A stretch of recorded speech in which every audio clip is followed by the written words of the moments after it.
मधुबन के बाबा, मधुबन के बाबा मुरली वाले, आपका क्या कहना, आपका क्या कहना। ओम शांति। आज 15 सितंबर 2025 के साकार मधुर महावाक्य हैं। आज मीठे मीठे बाप दादा बोले, मीठे बच्चे, बाप आए हैं तुम्हें कर्म अकर्म विकर्म की गुह्य गति सुनाने। जब आत्मा और शरीर दोनों पवित्र है तो कर्म अकर्म होते हैं और पतित होने से विकर्म होते हैं। बाबा ने आज प्रश्न पूछा है कि आत्मा पर कट चढ़ने का कारण क्या है। कट माना जंक, चढ़ने का कारण क्या है। तो बाबा कहते कट चढ़ी हुई है तो उसकी निशानी क्या होगी। तो उत्तर में बाबा ने समझाया कि कट चढ़ने का कारण है विकार। पतित बनने से ही कट चढ़ती है। अगर अभी तक कट चढ़ी हुई है तो उन्हें पुरानी दुनिया की कशिश होती रहेगी। बुद्धि क्रिमिनल तरफ जाती रहेगी, याद में रह नहीं सकेंगे। ओम शांति। बच्चे इसका अर्थ तो समझ गए हैं। ओम शांति कहने से ही यह निश्चय हो जाता है कि हम आत्माएं यहाँ की रहवासी नहीं हैं। हम तो शांति धाम की रहवासी हैं। हमारा स्वधर्म शांत है। जब घर में रहते हैं फिर यहाँ आकर पाठ बजाते हैं, क्योंकि शरीर के साथ कर्म करना पड़ता है। कर्म होता है एक अच्छा और दूसरा बुरा। कर्म बुरा होता है रावण राज्य में। रावण राज्य में सबके कर्म विकर्म बन गए हैं। एक भी मनुष्य नहीं जिससे विकर्म न होता हो। मनुष्य तो समझते हैं साधु सन्यासी आदि से विकर्म नहीं हो सकता, क्योंकि वह पवित्र रहते हैं, सन्यास किया हुआ है। वास्तव में पवित्र किसको कहा जाता है ये बिल्कुल नहीं जानते। कहते भी हैं कि हम पतित हैं। पतित पावन को बुलाते हैं और जब तक वह ना आए तब तक दुनिया पावन बन ही नहीं सकती। यहाँ यह पतित पुरानी दुनिया है, इसलिए पावन दुनिया को याद करते हैं। पावन दुनिया में जब जाएंगे तो पतित दुनिया को याद नहीं करेंगे। वह दुनिया ही अलग है। हर एक चीज़ नई फिर पुरानी होती है ना, तो नई दुनिया में एक भी पतित हो न सके। नई दुनिया का रचयिता है परमपिता परमात्मा, वही पतित पावन है। उनकी रचना भी ज़रूर पावन होनी चाहिए। पतित सो पावन, पावन सो पतित। यह बातें दुनिया में किसी की बुद्धि में बैठ न सके। कल्प कल्प बाप ही आकर समझाते हैं। तुम बच्चों में भी कई निश्चय बुद्धि होकर फिर संशय बुद्धि हो जाते हैं। माया एकदम हप कर लेती है। तुम महारथी हो ना, तो महारथियों को ही भाषण पर बुलाते हैं। महाराजाओं को भी समझाना है। तुम ही पहले पावन पूज्य थे, अभी तो ये है ही पतित दुनिया। पावन दुनिया में भारतवासी ही थे।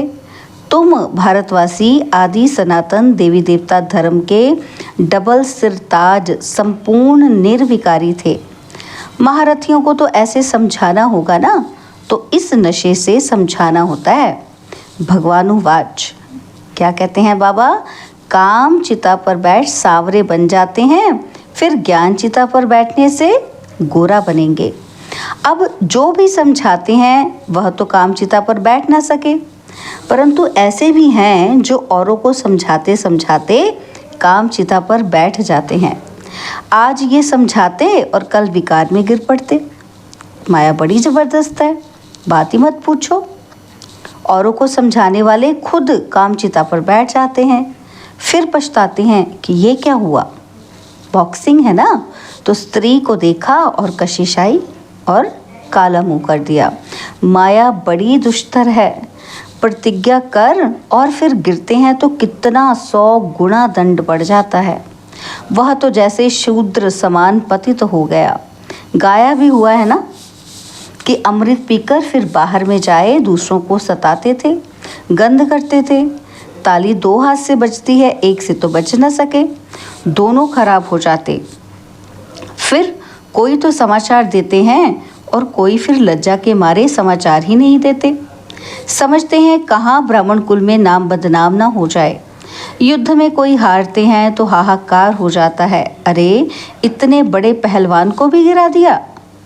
ऐसे बहुत एक्सीडेंट होते हैं, माया थप्पड़ मारती है, बहुत बड़ी मंजिल है ना। अब तुम बच्चे समझाते हो, जो सतो प्रधान गोरे थे वही कामचिता पर बैठने से काले तमो प्रधान बने हैं।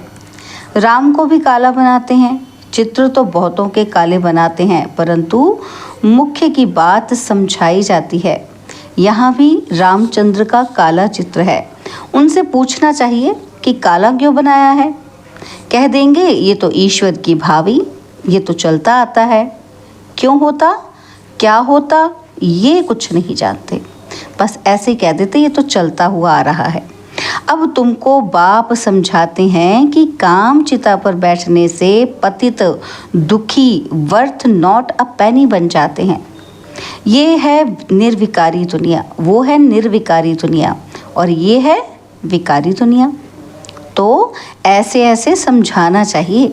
यह सूर्यवंशी, यह चंद्रवंशी, फिर वैश्यवंशी बनना ही है। वाम मार्ग में आने से फिर वह देवता नहीं कहलाते। जगन्नाथ के मंदिर में ऊपर में देवताओं का कुल दिखाते हैं, ड्रेस देवताओं की है और एक्टिविटी बड़ी गंदी दिखाते हैं। बाप जिन बातों पर अटेंशन खिंचवाते हैं तो ध्यान देना चाहिए। मंदिरों में बहुत सर्विस हो सकती है, श्रीनाथ द्वारे में भी समझा सकते हैं। पूछना चाहिए कि इनको काला क्यों बनाया है। ये समझाना तो बहुत अच्छा है। वह है गोल्डन एज और यह है आयरन एज। कट चढ़ जाती है ना, तो अभी तुम्हारी कट उतर रही है। जो याद ही नहीं करते तो कट भी नहीं उतरती। बहुत कट चढ़ी हुई होगी तो उसे पुरानी दुनिया की कशिश होती रहेगी। सबसे बड़ी कट चढ़ती ही है विकारों से। पतित भी उनसे बने हैं। अपनी जांच करनी है कि हमारी बुद्धि क्रिमिनल तरफ तो नहीं जाती। अच्छे अच्छे फर्स्ट क्लास बच्चे भी फेल हो पड़ते हैं। अभी तुम बच्चों को ये समझ मिली है। मुख्य बात है ही पवित्रता की। शुरू से लेकर इस पर ही झगड़े चलते आए हैं। बाप ने ही यह युक्ति रची। सब कहते थे कि हम ज्ञान अमृत पीने जाते हैं। ज्ञान अमृत है ही ज्ञान सागर के पास। शास्त्र पढ़ने से तो कोई पतित से पावन बन नहीं सकते। पावन बन फिर पावन दुनिया में जाना है। यहाँ पावन बन फिर कहाँ जाएंगे। लोग समझते हैं कि फलाने ने मोक्ष को पाया। उनको क्या पता, अगर मोक्ष को पा लिया फिर तो उनका क्रियाक्रम आदि भी नहीं कर सकते। यहाँ जोत आदि जगाते हैं कि उनको कोई तकलीफ ना हो, अंधियारे में ठोकरें न खाए। आत्मा तो एक शरीर छोड़ दूसरा जाकर लेती है, 1 सेकंड की बात है। अंधियारा फिर कहाँ से आया, है ना। तो बाबा कहते हैं आत्मा ने तो शरीर छोड़ के दूसरा ले लिया फटाफट। तो कहाँ आत्मा ने जर्नी की, जो उसके लिए जोत जगाते हैं बाद में। तो ये रस्म चली आती है, तुम भी करते थे। तो बाबा कहते तुम भी तो ये सब करते थे ना, तो अब कुछ नहीं करते हो। क्यों? क्योंकि तुम जानते हो। क्या जानते हैं? कि शरीर तो मिट्टी हो गया। वहाँ ऐसी रस्म रिवाज तो होती ही नहीं। और आजकल रिद्धि सिद्धि की बातों में कुछ रखा नहीं है। समझो कोई को पंख आ जाते हैं, उड़ने लगते हैं, फिर क्या, उससे फ़ायदा क्या मिलेगा। बाप तो कहते हैं मुझे याद करो तो विकर्म विनाश होंगे। यह योग अग्नि है जिससे पतित से पावन बनेंगे। नॉलेज से धन मिलता है और योग से एवर हेल्दी पवित्र और ज्ञान से एवर वेल्दी धनवान बनते हैं। योगी की आयु हमेशा बड़ी होती है और भोगी की कम। श्री कृष्ण को योगेश्वर कहते हैं। ईश्वर की याद से कृष्ण बना है, उनको स्वर्ग में योगेश्वर नहीं कहेंगे। वह तो प्रिंस है। पास्ट जन्म में ऐसा कर्म किया है जिससे ये बना है। कर्म अकर्म विकर्म की गति भी बाप ने समझाई है। आधा कल्प है राम राज्य और आधा कल्प है रावण राज्य। विकार में जाना ये है सबसे बड़ा पाप। सब भाई बहन है ना, तो आत्माएं सब भाई भाई हैं। भगवान की संतान होकर फिर क्रिमिनल असॉल्ट कैसे करते हैं। हम बीके विकार में जा नहीं सकते। इस युक्ति से ही पवित्र रह सकते हैं। तुम जानते हो, अभी रावण राज्य खत्म होता है, फिर हर एक आत्मा पवित्र बन जाती है। उसको कहा जाता है घर घर में सोझरा। तुम्हारी जोत जगी हुई है, ज्ञान का तीसरा नेत्र मिला है और सतयुग में सब पवित्र ही रहते हैं। यह भी तुम अभी समझते हो। दूसरों को समझाने की बच्चों में नंबरवार ताकत रहती है, नंबरवार याद में रहते हैं। राजधानी कैसे स्थापन होती है? कोई की बुद्धि में ये नहीं होगा। तुम सेना हो ना, जानते हो। याद के बल से पवित्र बन हम राजा रानी बन रहे हैं और फिर दूसरे जन्म में गोल्डन स्पून इन माउथ होगा। बड़ा इम्तिहान पास करने वाले मर्तबा भी बड़ा पाते हैं, फर्क पड़ता है ना। तो जितनी पढ़ाई उतना सुख। यह तो भगवान पढ़ाते हैं। यह नशा चढ़ा हुआ रहना चाहिए। चोप चीनी मिलता है माना, ताकत का माल मिलता है बाबा से। भगवान बिगर ऐसा भगवान भगवती कौन बनाएंगे? तुम अभी पतित से पावन बन रहे हो, फिर जन्म जन्मांतर के लिए सुखी बन जाएंगे, ऊंच पद पाएंगे और पढ़ते पढ़ते फिर गंदे बन जाते हैं। देह अभिमान में आने से फिर ज्ञान का तीसरा नेत्र बंद हो जाता है। माया बड़ी जबरदस्त है। बाप खुद कहते हैं बड़ी मेहनत है। मैं कितनी मेहनत करता हूँ ब्रह्मा के तन में आकर, लेकिन समझकर फिर भी कह देते हैं ऐसे थोड़े हो सकता है कि शिव बाबा आकर पढ़ाते हैं। बाबा कहते इतनी मेहनत करता हूँ, बच्चे थोड़ा निश्चय करते हैं, फिर कह देते हैं कि ऐसे थोड़ी हो सकता है कि बाबा आकर तन में पढ़ाते हैं। हम नहीं मानते। बाबा कहते हैं ये चालाकी है। ऐसे भी बोल देते हैं कई बच्चे। राजाई तो स्थापन हो ही जाएगी। कहते हैं ना, सच की बेड़ी हिलती है परंतु डूबती नहीं। कितने विघ्न पड़ते हैं। अच्छा, मीठे मीठे सिकी लधे नूरे रत्न श्याम से सुंदर बनने वाली आत्माओं के प्रति माता पिता बाप दादा का दिल व जान सिक व प्रेम से याद प्यार और गुड मॉर्निंग। रूहानी बाप की रूहानी बच्चों को नमस्ते। हम रूहानी बच्चों की रूहानी बाप दादाजी को दिलवा जान सिकवा प्रेम से नमस्ते। ओम शांति। प्यारे बाबा, मीठे बाबा, मेरे बाबा, शुक्रिया बाबा, शुक्रिया बाबा, शुक्रिया। धारणा के लिए मुख्य सार है। पहला पॉइंट है, योग की अग्नि से विकारों की कट को उतारना है। अपनी जांच करनी है कि हमारी बुद्धि क्रिमिनल तरफ तो नहीं जाती है। और दूसरा, निश्चय बुद्धि बनने के बाद फिर कभी भी किसी बात में संशय नहीं उठाना है। विकर्मों से बचने के लिए कोई भी कर्म अपने स्वधर्म में स्थित होकर बाप की याद में करना है। बाबा ने आज हमें वरदान दिया, श्रेष्ठ पालना की विधि द्वारा वृद्धि करने वाले सर्व की बधाइयों के पात्र भव। श्रेष्ठ पालना की विधि द्वारा वृद्धि करने वाले सर्व की बधाइयों के पात्र भव। संगम युग बधाइयों से ही वृद्धि पाने का युग है। बाप की परिवार की बधाइयों से ही आप बच्चे पल रहे हो। बधाइयों से ही नाचते गाते पलते उड़ते जा रहे हो। यह पालना भी वंडरफुल है।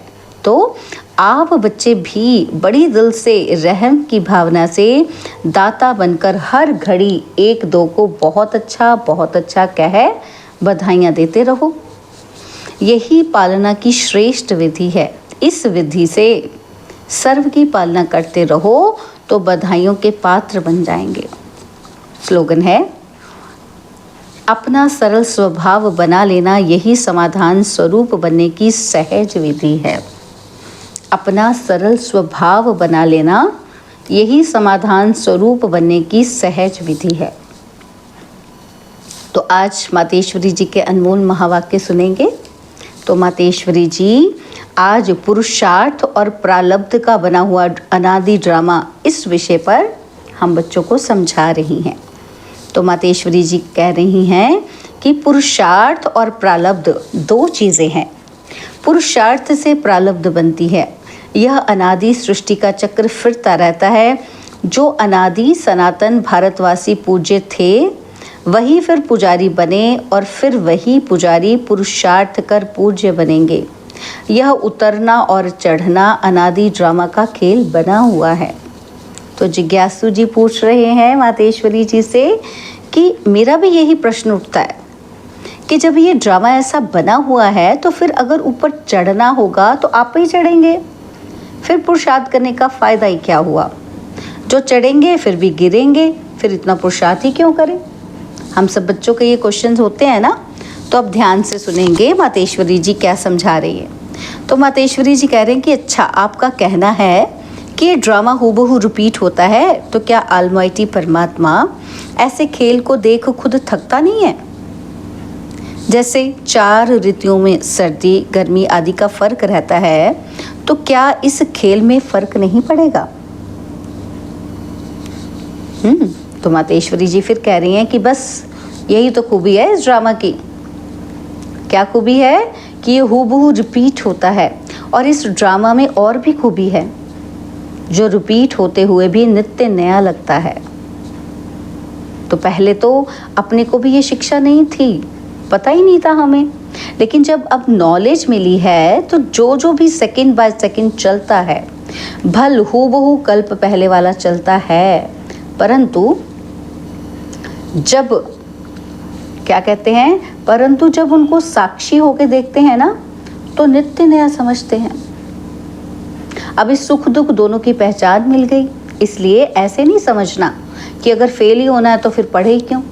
नहीं, फिर भी ऐसे समझें, अगर खाना मिलना होगा तो आप ही मिलेगा, फिर इतनी मेहनत कर कमाते ही क्यों हो। वैसे हम भी देख रहे हैं कि अब चढ़ती कला का समय आया है, वही देवता घराना स्थापन हो रहा है, तो क्यों ना अभी ही वो सुख लेवें। जैसे देखो, जब कोई जज बनना चाहता है तो जब पुरुषार्थ करेगा तब उस डिग्री को हासिल करेगा ना। तो अगर उसमें फेल हो गया तो मेहनत ही बर्बाद हो जाती है। परंतु इस अविनाशी ज्ञान में फिर भी ऐसा नहीं होता, ज़रा भी इस अविनाशी ज्ञान का विनाश नहीं होता। करके इतना पुरुषार्थ ना कर दैवी रॉयल घराने में ना भी आए, परंतु अगर कम पुरुषार्थ भी किया है ना तो उस सत्युगी दैवी प्रजा में आ सकते हैं। परंतु पुरुषार्थ करना अवश्य है, क्योंकि पुरुषार्थ से ही प्रारब्ध बनेगी। बलिहारी पुरुषार्थ की ही गाई हुई है। तो ये ईश्वरीय नॉलेज सर्व मनुष्य आत्माओं के लिए है। तो पहले तो अपने को एक मुख्य पॉइंट ख्याल में अवश्य रखनी है। क्या रखनी है? कि जब इस मनुष्य सृष्टि झाड़ का बीज रूप परमात्मा है, तो उस परमात्मा द्वारा जो नॉलेज प्राप्त हो रही है वो सब मनुष्य के लिए ज़रूरी है। सभी धर्म वालों को ये नॉलेज लेने का अधिकार है। भल हर एक धर्म की नॉलेज अपनी अपनी है, हर एक का शास्त्र अपना अपना है, और हर एक की मत अपनी अपनी है, हर एक का संस्कार अपना अपना है, लेकिन ये नॉलेज सबके लिए है। भल वो इस ज्ञान को ना भी उठा सकें, हमारे घराने में ना भी आवें, परंतु सबका पिता होने के कारण उनसे योग लगाने से फिर भी पवित्र अवश्य बनेंगे। इस पवित्रता के कारण अपने ही सेक्शन में पद अवश्य पाएंगे, क्योंकि योग को तो सभी मनुष्य मानते हैं। परंतु मनुष्य ऐसे कहते हैं कि हमें भी मुक्ति चाहिए, मगर सजाओं से छूट मुक्त होने की शक्ति भी इस योग द्वारा मिल सकती है, जिसको बाबा क्या कहते हैं कि अपने विकर्मों को विनाश कर सकते हैं हम। अच्छा, ओम शांति। बाबा के अव्यक्त इशारे। अब लगन की अग्नि को प्रज्वलित कर योग को ज्वाला रूप बनाओ। तो बाबा ने कहा, आप बच्चों के पास पवित्रता की जो महान शक्ति है, वह श्रेष्ठ शक्ति ही अग्नि का काम करती है, जो सेकंड में विश्व के किचड़े को भस्म कर सकती है।